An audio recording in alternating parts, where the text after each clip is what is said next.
Preséntese para las redes de todo el mundo, porque usted lo ha visto en Italia. Acá estamos. En México. Yo soy Gastón Mercedes Panés, soy psicólogo, soy docente en el CEPRAM, en nuestro Centro de Promoción de Adultos Mayores, desde hace, no sé, ya perdí la cuenta, más de 13 años. Así que acá estamos en este proyecto que es acompañarnos desde lejos, pero seguirnos acompañando, que no nos quedemos solos, que no nos quedemos aislados. Por eso, seguimos conectados para no quedar aislados. ¡Ah, qué eslogan! Seguimos conectados para no quedar aislados. Everybody, el coro, mira qué coro de muertos. Póngale onda. Esto, si hubiéramos estado en el aula, estaría lleno, miren. Pero tenemos los productores que no le ponen onda a la rima. Así que, para no quedar aislados, seguimos conectados. Y mandamos muchos saludos a todas las personas que vienen por primera vez al CEPRAM virtual. Porque ha habido gente que han pedido sumarse a través de Facebook. Si tienen algún problema técnico en Facebook porque no lo estén viendo, pueden ir al canal de YouTube, que ¿cómo se llega al canal de YouTube? YouTube CEPRAM. YouTube CEPRAM, entonces pueden ver en diferido. Esto es como los mundiales, los juegan sin público, los pasan en directo y en diferido, entonces lo pueden ver en YouTube. Después veremos si también se ve en Instagram, ¿esto Dani o no? Sí, ahora lo repetimos en Instagram. Está desayunando la técnica, ¿cómo es? Muestra la pantalla. Hay gente que está etiquetando el CEPRAM, que ve a su abuela mirando YouTube. ¿Y qué es etiquetar? Es mencionar ¿Y cómo se a esa hace? persona, con el arroba. Ajá, ¿cómo es? Ya vamos a hacer clases virtuales. Pero una sugerencia para el que está viendo ahora. Arroba CEPRAM y etiquetan al CEPRAM y salen en nuestro Instagram. ¿Y etiquetar al CEPRAM que pongo CEPRAM? Sí, CEPRAM CBA. Ah, CEPRAM se le da con algún punto. No, Ajá. así Yo soy re buen alumno de esto como ahora no vamos a sé salir en vivo nada. por Instagram también. Entonces sale en vivo por Instagram también. Bueno, entonces les decía, bienvenidos a las personas que pueden estar, que nunca llegaron a la sede del CEPRAM, por eso se los mostraba. A algunos que quizás no lleguen porque están postrados en su casa, o porque no se pueden mover, o porque están tan lejos, que no van a llegar a Córdoba. Bueno, esta es una forma de que lleguemos al CEPRAM estando juntos. Así que vamos a tener la primera clase y el profe presenta la clase de la mañana. Bueno, arrancamos. Miren, nosotros hoy tendríamos una clase sobre un curso que se llama Dialogando con los Sabios, las preguntas de la vida. Este es un curso que ya hacemos hace varios años en el CEPRAM y en donde lo que nos preguntamos es qué relación hay entre uno de los atributos positivos considerados que se asocian a la vejez, que ¿Qué es se llama? la sabiduría. Entonces nosotros tenemos un atributo, uno de los pocos que tenemos muy asociados a la vejez y de manera muy positiva. Muchos atributos asociados a la vejez son atributos negativos. Cuando pensamos en vejez muchas veces pensamos en enfermedades o en achaques. Y nosotros sabemos que también hay cosas más complejas en el proceso del desarrollo. Y esta es una de las posibilidades en el desarrollo. Una de las posibilidades en el desarrollo es que con los años nosotros también vayamos teniendo mayores comprensiones de algunos temas, que nosotros vayamos teniendo más claridad en algunos aspectos de la vida en sus aspectos más complejos. Así que La sabiduría es un atributo que todos queremos poseer, más allá de que cómo lleguemos físicamente viejos, ¿no? claro, y es una de las expectativas interesantes de envejecer, porque yo siempre recuerdo, vamos a aprovechar para mencionar a esas personas que han marcado tanto en la vida de uno, pero Mercedes Córcova, una gran psicóloga que fue profe acá en el CEPRAM y a quien le mandamos un beso desde acá, que ojalá que esté viéndonos también. Además fundó la Cátedra de Psicología de la Adultez y la Senectud en la Universidad Nacional de Córdoba tras la dictadura, cuando vino la democracia. Exactamente, es una persona que fue realmente de abrir caminos muy importantes acá en Córdoba y de dejar un legado valiosísimo. Yo siempre recuerdo las palabras de Mercedes cuando yo me estaba formando y venía y escuchaba sus clases, y Mercedes nos decía que todas las etapas de la vida tienen sus promesas. Es decir, cuando uno es niño, la promesa es que va a ser joven y va a ser grande. Cuando uno está en la juventud, se imagina en la potente vida adulta, con trabajos, con amores. En realidad, casi nunca nosotros estamos anhelando llegar a ser viejos. Es decir, Cuando los chicos juegan se disfrazan de hombre araña, con potencias, con atributos, no se disfrazan de hombre araña viejito con un bastón, porque de todas las etapas de la vida, la vejez es la que ya no viene con unas promesas a mayor distancia. ¿Por qué? Porque efectivamente está la finitud del tiempo y el descubrimiento, digamos, de este aspecto tan difícil de masticar de la vida, que es que así como empieza, termina. Entonces el ser una etapa sin promesas hace de la etapa de la vejez una etapa especialmente desafiante, pero al mismo tiempo, y quizás está bastante relacionado con el concepto de la sabiduría, el percibir o el descubrir que el tiempo es un recurso no renovable, como diría Bill Gates, que el tiempo es un recurso que se agota, es lo mismo que hace que nosotros quizás empecemos a hacer un trabajo para degustarlo de otra manera. Que además, eso tiene que ver la etimología de la palabra sabiduría, ¿no? El sabor. Exactamente, por eso acá yo lo anoté. Porque en general cuando uno piensa... Me voy a meter en el plano de la camarógrafa. Cuando uno piensa en la sabiduría, muchas veces lo tiene asociado al concepto del saber.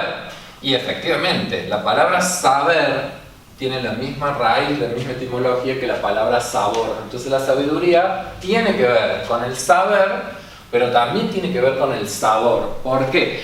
Porque nosotros al saber también lo adquirimos a través de nuestros sentidos, de cómo nosotros a la vida la vamos experimentando, de cómo nosotros a la vida la vamos degustando, de cómo nosotros a la vida la vamos conociendo en su profundidad. Y acá, si vos me permitís, vamos a hacer así. Esto es hacer de alumno, de profesor y de de colega. Esta se la vamos a dedicar a Ana María Florid, que fue una profe que aman todos, que daba etimología y semántica, realmente mencionando a las grandes y a los grandes profes. Ana, una profe que muy querida por nosotros. Y tenemos otra que está con nosotros, que está viva, que es la Amelia Hernández. Y recuerdo que hace muchos años en un curso que era Cultura y Sabiduría, o sea, qué cosas de la sabiduría están en la cultura. Y esto que está diciendo Gastón es una preocupación de todas las culturas, porque todas las culturas buscan que se asiente en personas, o en decisiones, o en libros sagrados, algo de cómo saber proceder. Por eso el último libro del Talmud, o lo que sería para nosotros el Viejo Testamento, es el libro de la sabiduría, y el que nosotros conocemos como el más famoso de todos los reyes es el rey Salomón, de aquel que tuvo que tomar una decisión dificilísimo, de ahí que se dice una decisión salomónica, que después, si quieren, Gastón le cuenta la anécdota, que es a quién creer, si hay alguien que miente y dice la verdad, y cómo proceder y cuidar a las personas que más sufren, que era esta anécdota de dos mujeres que una de ellas había perdido, muerto su hijo, y la otra se lo había robado, y ambas reclamaban el hijo como propio, que se llama mitema. Es un tema mítico que aparece desde el rey Salomón hasta las espantosas acciones que hizo el terrorismo de Estado, que es secuestrar bebés y cambiarles la identidad. O sea, la sabiduría se ocupa de los temas centrales e inciertos de la vida. Inciertos porque no sabemos cómo proceder frente a daños que ya se produjeron, por ejemplo, ¿no? Sí, retomando esas ideas centrales, si uno piensa en la sabiduría, uno podría distinguirla de la inteligencia, porque para resolver muchos problemas que la vida diaria nos trae, con un poco de inteligencia los resolvemos. La sabiduría se aplica allí donde nos empezamos a enfrentar problemas de un grado de complejidad y de un grado de importancia para nuestras vidas, en donde en realidad la incertidumbre nos inunda. Yo pienso, pero en estos contextos actuales, cuando la incertidumbre es grande, justamente es cuando menos impulsivos quizás tenemos que ser, y justamente tenemos que tratar de medir y pensar cada vez más las acciones que nosotros hacemos, reflexionarlas para no cometer, como quien dice, torpezas. Además, Gastón conoce mucho, pero hay una autora, Kramer, que dice que la sabiduría también es compleja porque toma lo dificilísimo del afecto el balance entre la vida afectiva, el afecto, los mecanismos emocionales y los mentales o los cognitivos o la forma en que pensamos, ¿no? Ese equilibrio entre saber, conocer, ser inteligente y sentir, ¿no? Porque la gente dice es muy inteligente pero no es sabio, o no es... y cómo en realidad para la resolución de esos problemas tan importantes hay que atender a la dimensión afectiva. Sin atender a ella se nos hace imposible comprender lo que está pasando en una situación. Cuando vos mencionabas a Andrés, al rey Salomón, el rey Salomón cuando decide partamos a las mujeres, partamos al bebé, digamos, para conformar a ambas mujeres y que cada cual lleve su mitad, lo que estaba buscando era también ver cuáles eran las reacciones emocionales que cada una de las participantes en esta escena iba a tener, y con ese dato emocional toda la situación quedó aclarada, porque las emociones cumplen un rol importantísimo a la hora de comprender los aspectos importantes de nuestra vida. Sí, es que esa anécdota o ese pasaje es tan importante, por algo quedó en las escrituras sagradas, porque además muestra que era un rey muy creativo, porque se le ocurre hacer otra barbaridad. Viene alguien con el duelo de un niñito que había muerto, entonces vamos a matar a este, para que le demos las dos mitades. Y ese acto de creatividad es romper los límites que imponen los problemas, ¿no? Eso es lo que nos cuesta frente a problemas que nos angustian o no sabemos resolverlos, es romper el límite y plantearnos una situación distinta a ver qué pasa emocionalmente. Es paradigmática la situación. Es brillante y por eso también la trascendencia histórica de algunos de esos relatos, y al mismo tiempo yo siempre digo, somos tan torpes los seres humanos, hemos entendido tan mal muchas veces este relato, que después en algunos casos de la vida cotidiana nosotros creemos que resolver las cosas salomónicamente es partiendo las cosas por la mitad. Es que no entendimos nada. Y es que no entendimos nada, porque si el rey Salomón efectivamente, después que una de las madres reaccionó y dijo no, yo entrego a mi hijo con tal de que viva, hubiese insistido en su decisión de cortar a este niño, no hubiera pasado la historia.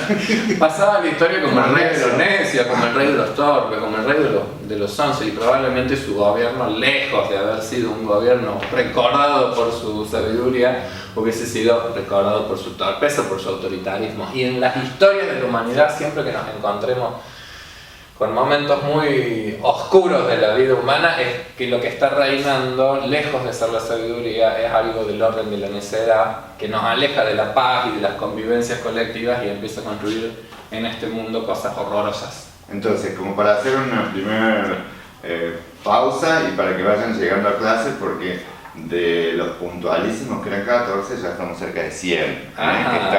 Bienvenidos a los que se van despertando. Sí, porque no está para hacer fiaca en la cama, pongan el teléfono en la cama y vean. Y entonces vamos a hacer esta pausa para cortar un poquito, que Ana María Richo manda saludos, Inés, después hay algunas que son mensajes especiales para el profe. Edith Sola dicen, acá estoy firme junto al profe Gastón. Después Ana María Reyes dice, escuchando, nos dicen que se escucha bien, algunos dicen que pueden escuchar poquito, entonces les vamos a aconsejar que levanten el volumen de sus computadoras o de los celulares para que se escuche mejor. A Gastón él habla claro y en volumen alto, pero por ahí los micrófonos no son los mejores, entonces que levante un poquito el volumen, pero ustedes levanten el volumen de la compu, que ahí se va a escuchar más. O de los celulares, donde lo estén escuchando. Si están en el celular o están en computadora, tienen que ver que su volumen esté al máximo posible. Y acá la Lisita Navarro, decimos a Lisita porque no mide 1,80 m, dice, excelente, Andrés, el staff, a todos, al staff, le dicen excelente, que nos están viendo. Y otro, wow, acá dice, estoy sin los lentes, es Susana Faraón. Sí. Y dice, te admiro Gastón. Ella escribe en rima. Faraón dice, te admiro Gastón. Un abrazo, me encanta escucharte, me ayudó mucho tu año de memoria. Terminé mi presentación en una canción, ¿te acordás? Sí, bueno. Faraón, Gastón y canción tienen un código entre ellos. Sí, me acuerdo. Ana Poniente dice, buen día, profe. Milagros dice, un placer volver a escuchar en clase. Y eso está bueno, por dos cosas, por el placer y por el volver.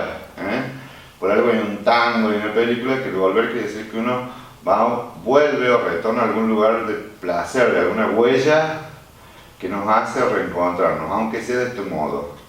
Y dice, dialogando con los sabios, pero lejos, el mejor curso. Esta está pagada. Cariño, Milagro Sampiero. No, no está pagada para nada, Gastón es un grosso. Dice María Cristina Calvo. Dice, gracias a todo el equipo, excelente alternativa. Sorprenden con la creatividad. Es que somos todos descendientes del rey Salomón.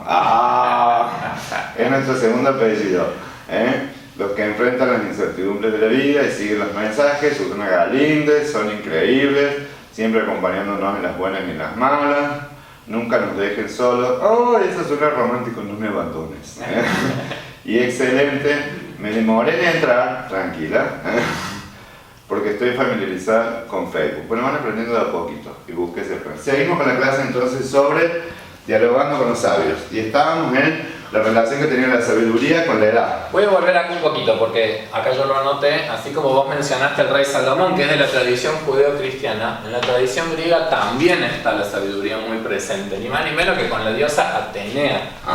Porque la diosa Atenea era la diosa de la sabiduría, la diosa que inspiraba a la vida ateniense con todas las construcciones, qué sé yo, hasta de la vida política y la vida democrática que han dejado una huella después en todo Occidente. La diosa Atenea era la diosa de la sabiduría y era la diosa a la que se le pedía auxilio justamente al momento de tomar las decisiones importantes, al momento de tomar las decisiones grosas de la existencia. Hay una... Aparte era hija de la cabeza de Zeus, salió directamente de la cabeza de su padre. Nace de la cabeza de Zeus. Y en época de feminismo podemos decir que era la más varonil de todas las diosas, porque tenía peto, lanza, escudo. Totalmente. Iba a las guerras con los aqueos.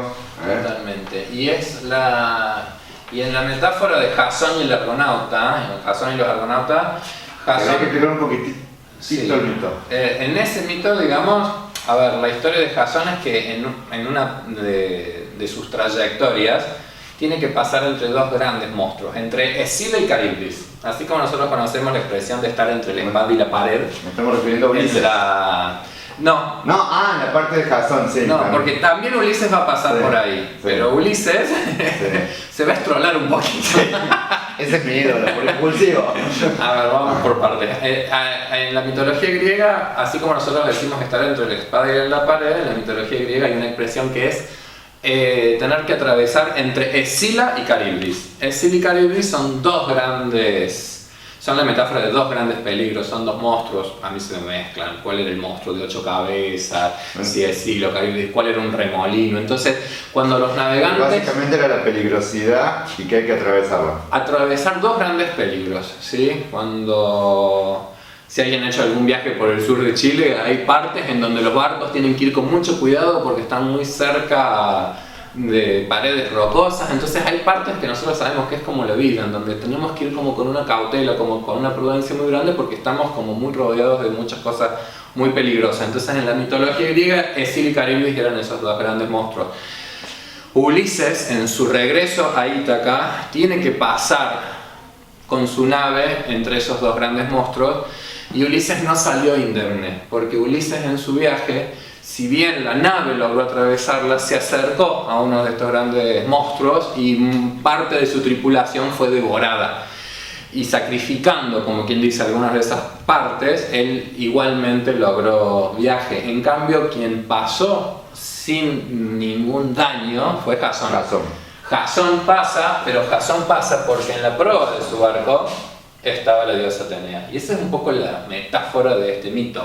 Con sabiduría quizás logremos enfrentar, porque no es que no los vayamos a enfrentar, la sabiduría no nos inmuniza de nada. Vamos a enfrentar muchas cosas muy complejas en nuestra vida. Quizás con ciertos recursos nosotros tengamos más posibilidades de sortear, de resolver, de encontrarle buenos caminos para poder sortear dificultades, incertidumbres y peligros muy grandes que la vida siempre nos acecha.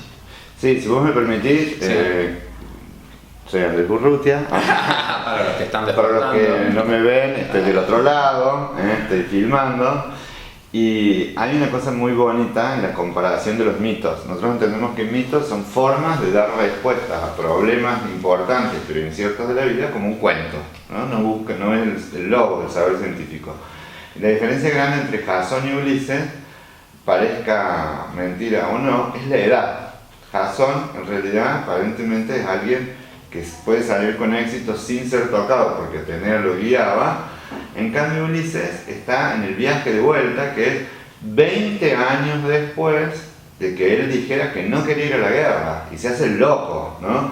Entonces Ulises es un héroe, el único héroe que no sube al Olimpo, es un héroe muy terreno, muy metedor de pata, aconsejado por Atenea porque además era muy elocuente, es el que inventó, es muy pícaro, es el que inventó el caballo de Troya, pero además muy ligado al placer, a meter la pata por placer, a quedarse con Calipso, a querer, muy curioso, a querer escuchar las sirenas aunque le lleve un riesgo, y además la metáfora por excelencia es que la vuelta a los pagos, a su reino, volver a poseer su trono, estar con su esposa, conlleva muchas pérdidas.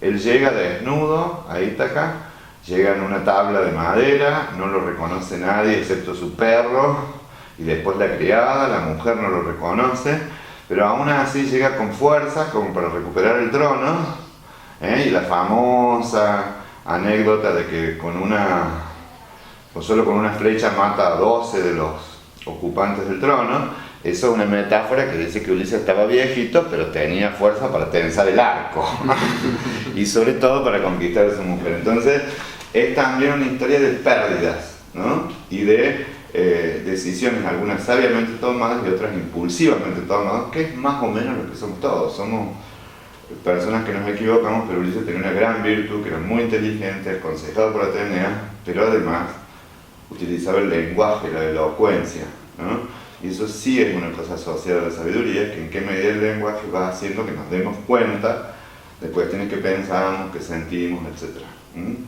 Bien, los mensajes son un montón. Siga, profesor. Seguimos. Pero es muy lindo todo lo que se va dando en estos intercambios, ¿no?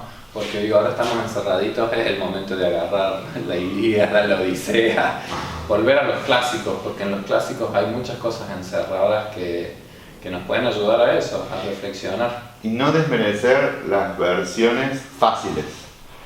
Leer la Ilíada o la Odisea de entrada es muy complicado, entonces hay que tomar todas estas ediciones de divulgación popular, las para niños, las con historietas, porque recogen y condensan los mitemas. Entonces los niños, yo me recuerdo que tengo hijos grandes, pero les encantaba eso, y que tengan dibujitos, porque los griegos tenían mucho énfasis en mostrar las cosas al pueblo, eso eran los mitos, después lo hacían teatro, ¿no? Entonces que se vea qué pinta tenía Atenea, cuando la vean, Atenea hoy sería criticada por masculina, por estar en las marchas ahí con el pañuelo verde, porque era más o menos así, la directa hija de su padre.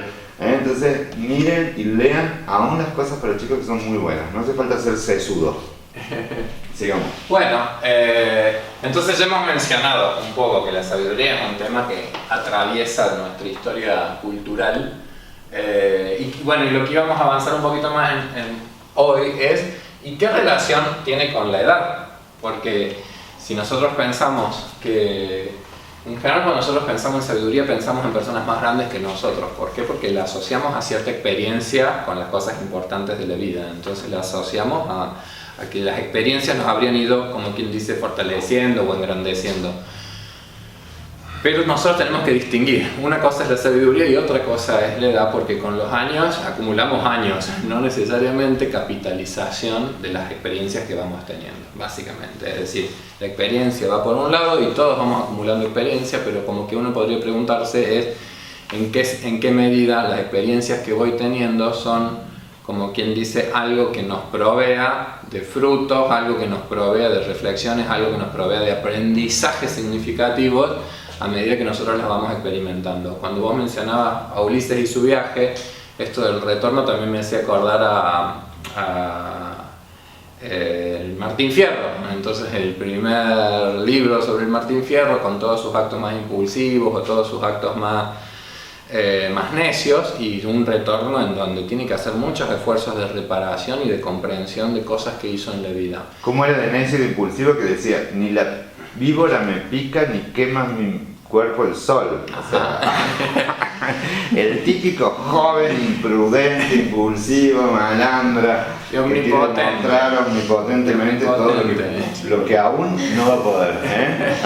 Pero bueno, quizás parte de la vida también sea llegar a ser lo suficientemente comprensivo de por qué uno en algún momento de la vida sintió esa omnipotencia o se creyó tan omnipotente, y eso está bastante ligado a lo que queríamos trabajar, porque hay etapas de la vida en donde es bastante esperable que nosotros construyamos un sentido de omnipotencia o De impulsividad. y claro, y que seamos más impulsivos y hasta necesitar cierto dogmatismo, porque cuando uno tiene 16, 17, 18 años y tiene que enfrentar la vida adulta, a veces yo uso la metáfora un poco como la del cohete que tiene que desprenderse de la Tierra, entonces para poder escapar a la fuerza de la gravedad, vos tenés que tener como una potencia que a veces está ligada a algunos pensamientos que son dogmáticos o que son medios omnipotentes o que son muy taxativos y que tienen su sentido evolutivo, o sea, tienen su sentido de que en cierto momento de la vida quizás uno tenga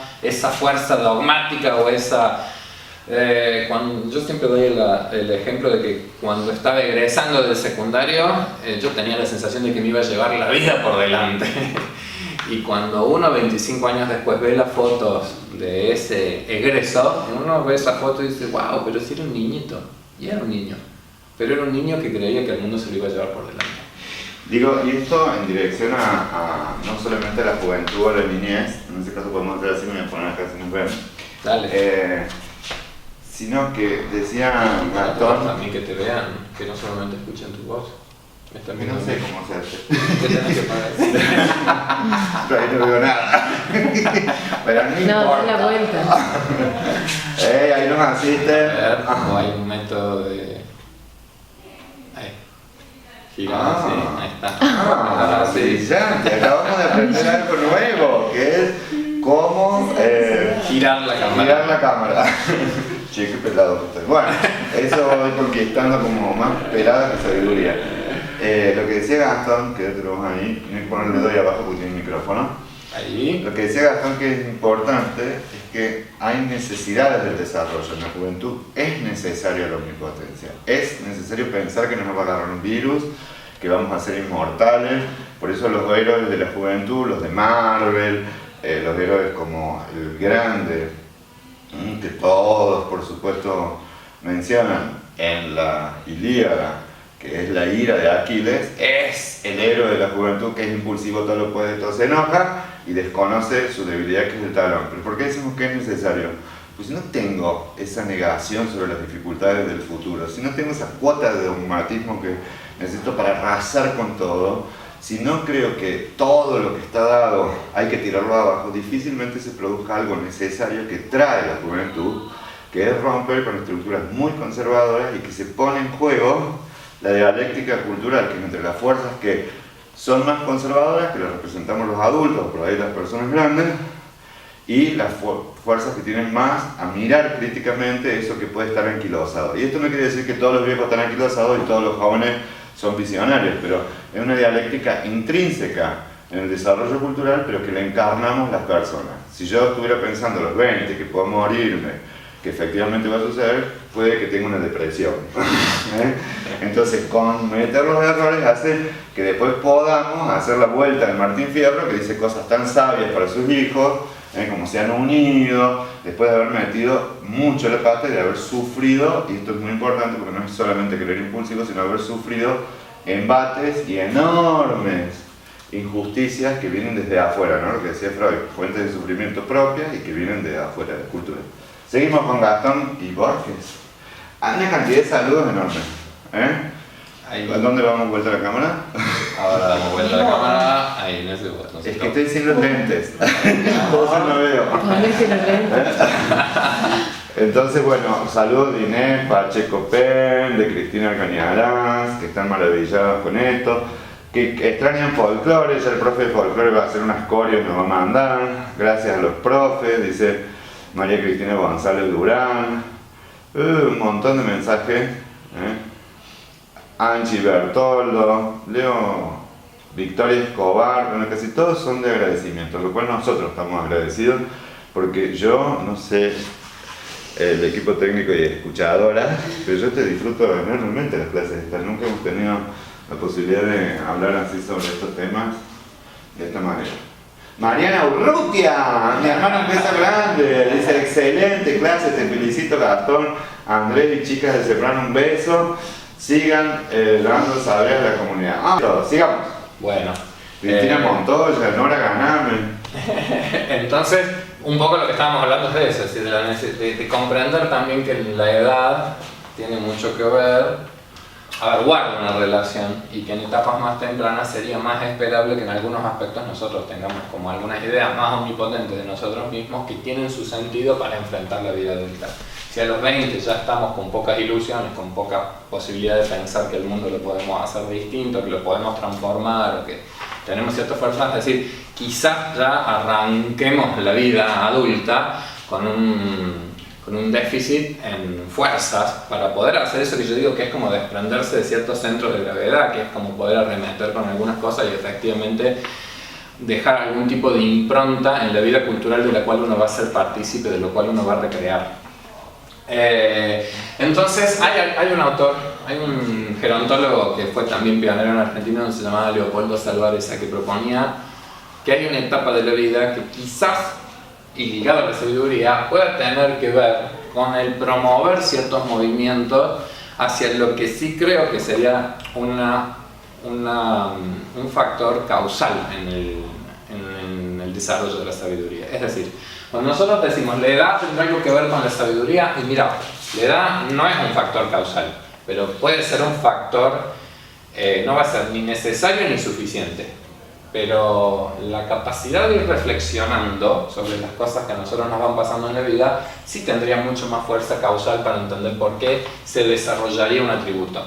Entonces, asociado a la edad, a mayor edad y en y ciertas vicisitudes que nos van aconteciendo cuando tenemos más edad son las que muchas veces nos pueden invitar a que uno empiece a hacer como un parate, a hacer como un frenate en algunos aspectos importantes y quizás promover esta dimensión como de vuelta más reflexiva hacia nosotros mismos, hacia nuestra vida, hacia nuestros talones de Aquiles, como decías vos, Andrés. Es decir, a todo eso que va a llevar como a una transformación.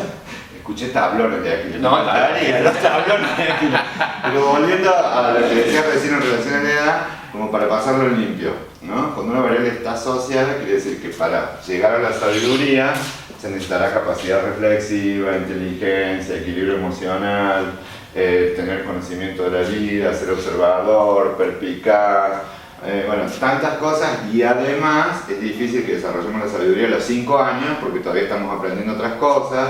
A los 12 es más difícil, pero quizás ya a los 17, 16, 18, cuando dejamos un poco, hay adolescentes que se comportan más sabiamente o menos impulsivamente. Totalmente. Porque eso hemos dirigido, ahí manda Chun Chun, Maite Mancilla, saludó a los profes que dirigimos, no me acuerdo, una tesis sobre sabiduría y humor. Entonces también hay que desarrollar ciertos componentes del pensamiento reflexivo que requieren de los años, pero no todas las personas, porque seamos grandes, vamos a terminar siendo sabios porque puede que no tengamos esos atributos. Claro, exactamente. Es decir, y en algún punto, claro, la sabiduría, o sea, edad vamos a acumular todo, capacidad de ir reflexionando, de ir pensando algunas cosas con la edad es otra cosa. Yo siempre cuento que cuando iba al Colegio Nacional de Montserrat, un colegio de varones, y me acuerdo haber estado participando en las manifestaciones para que ese colegio siguiese siendo un colegio de varones. ¿Vos participás de eso? Y participé en 2. Y ahora no lo... Córtame. Cérrame la clase. No lo puedo contar con mucho orgullo en este momento. Bueno, díganme quién no tiene un par de muertas en cada. Yo he sido tan necio. Ustedes parece que no. Somos jóvenes. Las necesidades creo que uno las va descubriendo con el paso del tiempo. Digo, y una cosa asociada a la sabiduría es que uno no se castigue tanto por los errores cometidos o por los fallos en las perspectivas que tuvo, porque obviamente ese dicho que dice, si yo tuviera la experiencia de los 80, de la juventud de los 20, es un imposible. Es un imposible. La característica es que uno pueda reconocer que aprendió de aquellos actos de necedad o de error, ¿no? Esa es la gracia, que aprende uno de lo vivido. Absolutamente, y con indulgencia.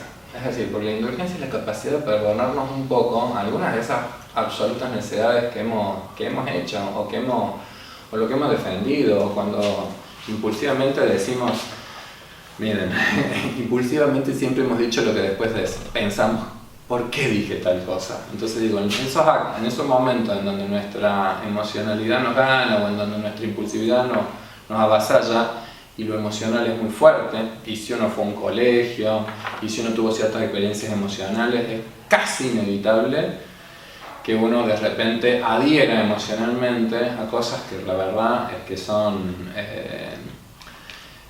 injustificables después cuando el pensamiento debata y argumente y el tiempo avance en la reconfiguración de muchos aspectos de nuestra cultura. Pero parte después de la sabiduría es esa tarea que va a hacer que nosotros empecemos a hacer revisiones de la vida.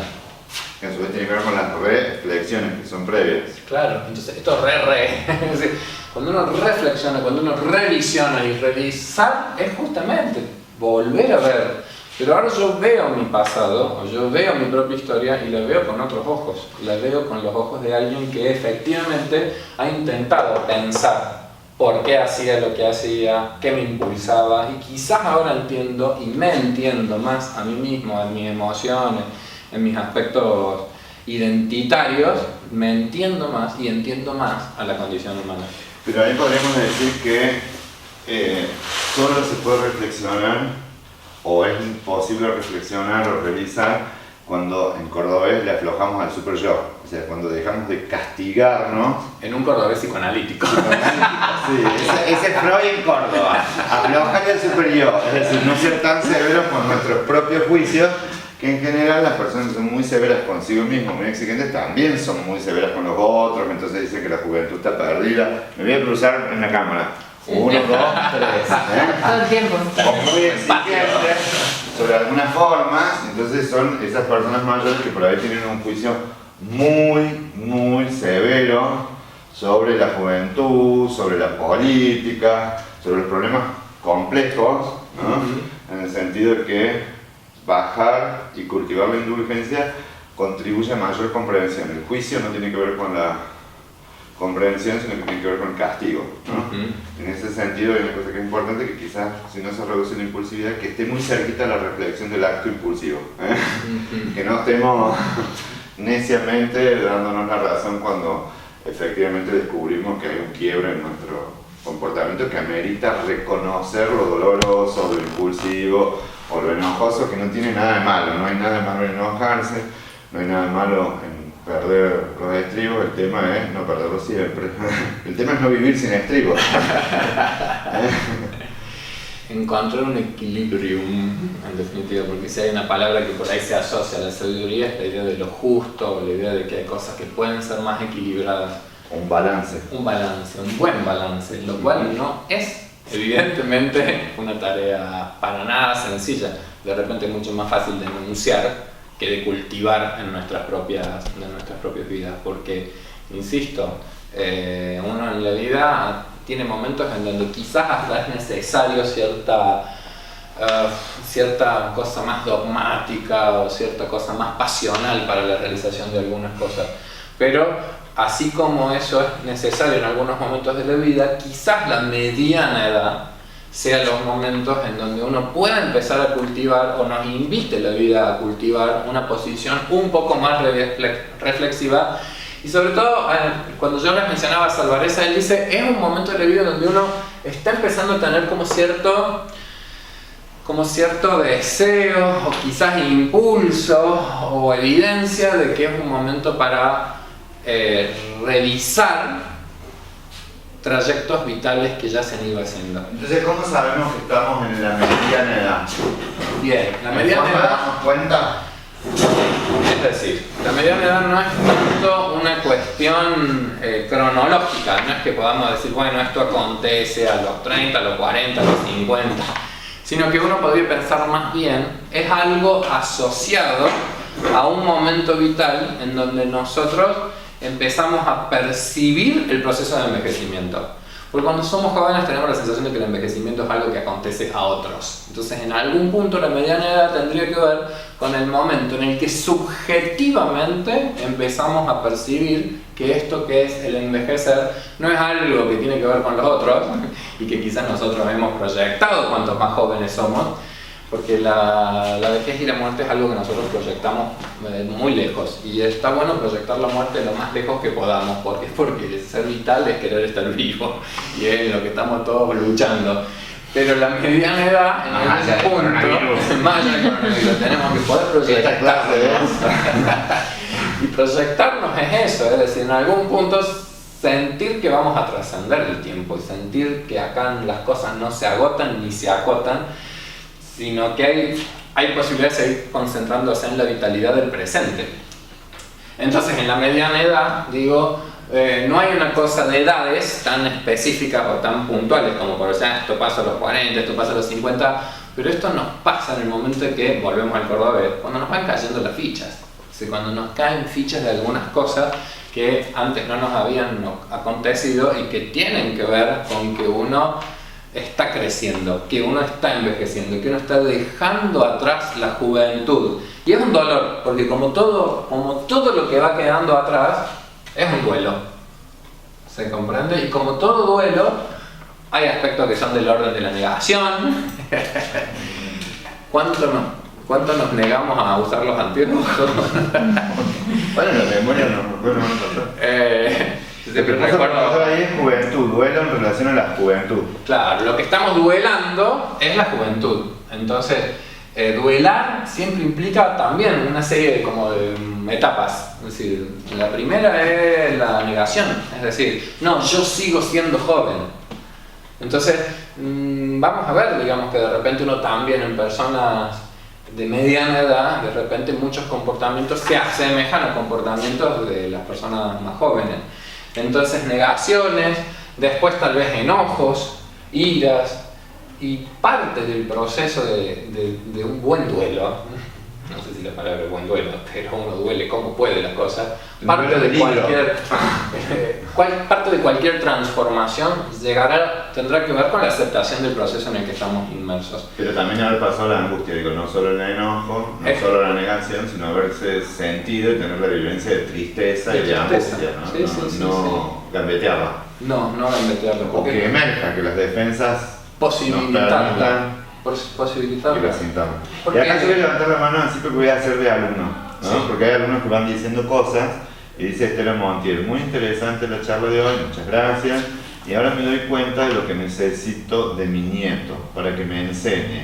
Y él me escucha cuando le doy algunos ejemplos y me dice, no mamá, es así, las charlas que tenemos ahora las tendremos que haber tenido hace mucho.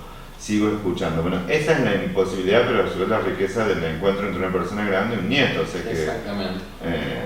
Hay veces que no pude tener esas conversaciones y eso es bueno decirlo con los hijos porque estamos muy jugados en la tarea de no ser tan indulgentes, ¿no? De por ahí conducir o educar y nos pasamos de raya, entonces somos más de juzgar, pero bueno, eso es parte del desafío.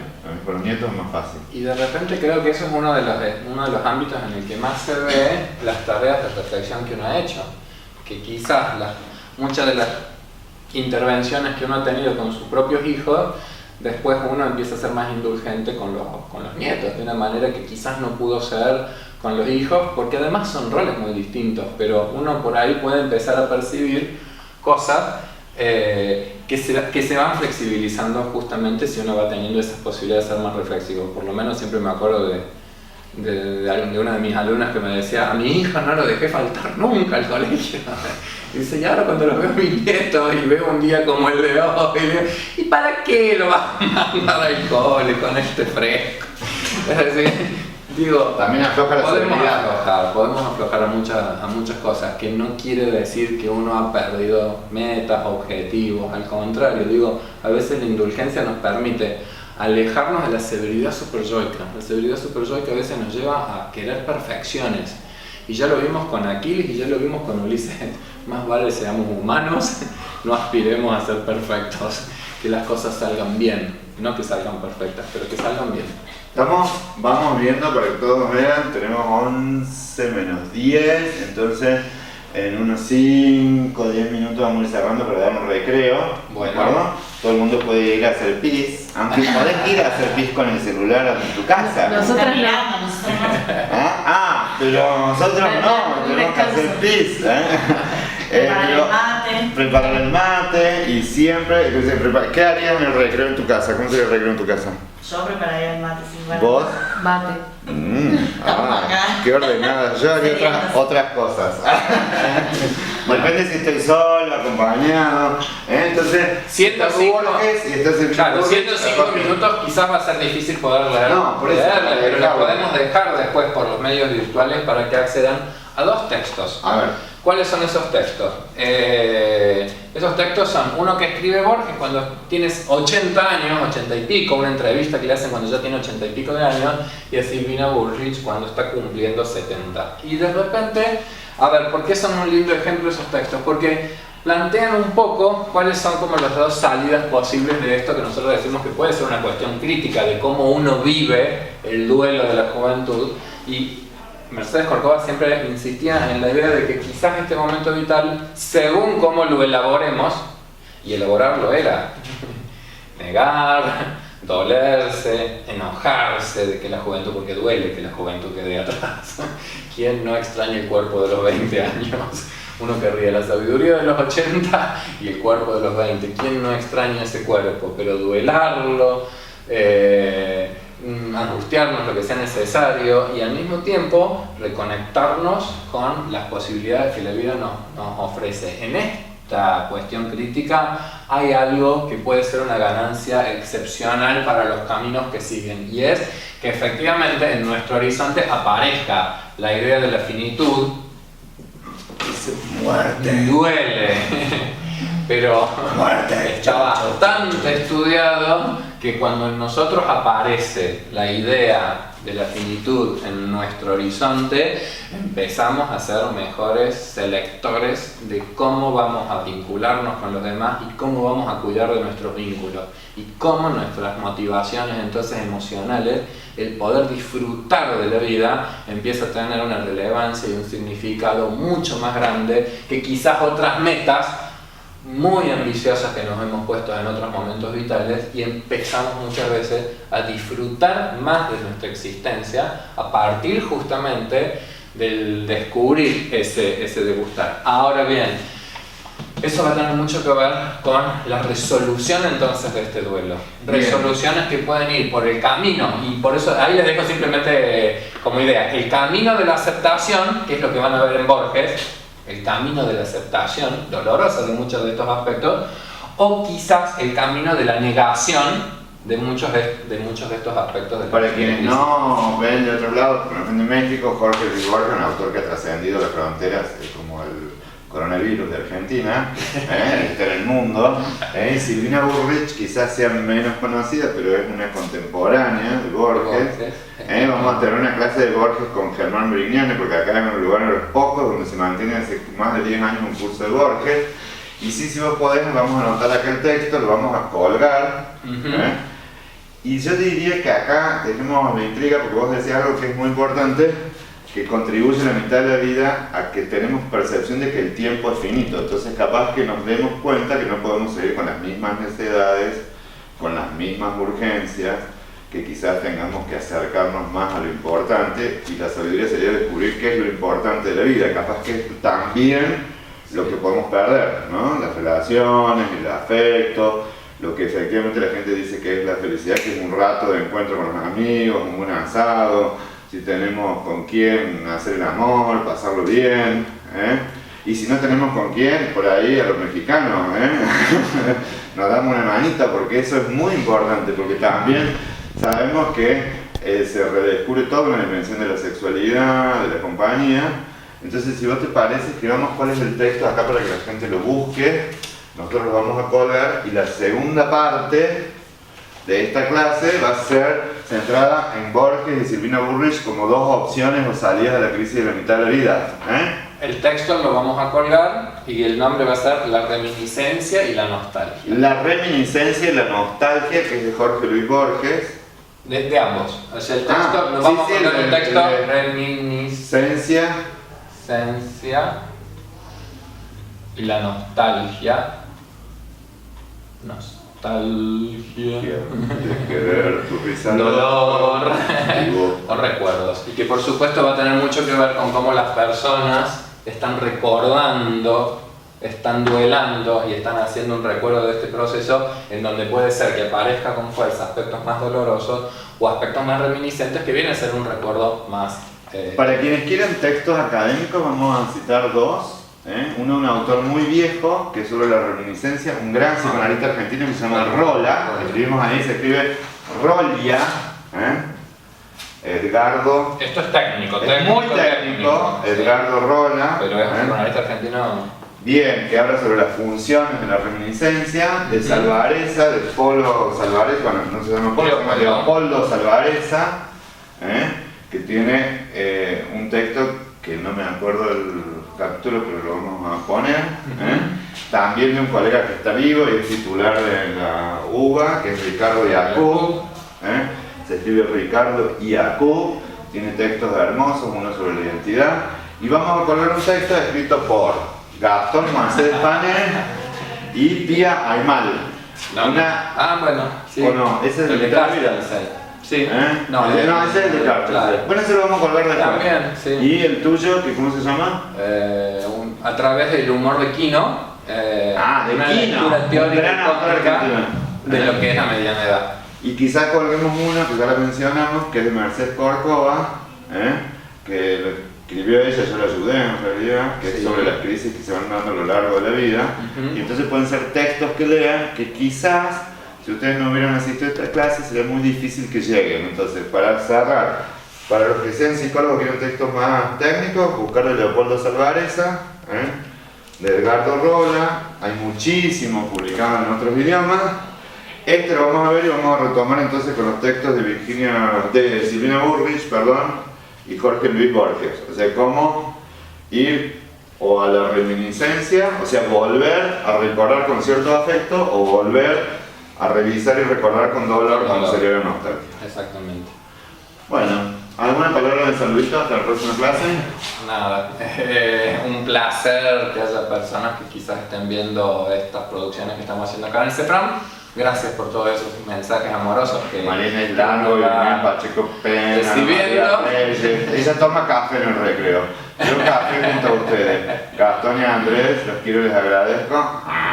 De Titi. Recomiendo, dice, Gratitud de Oliver Sacks. Texto. Bien.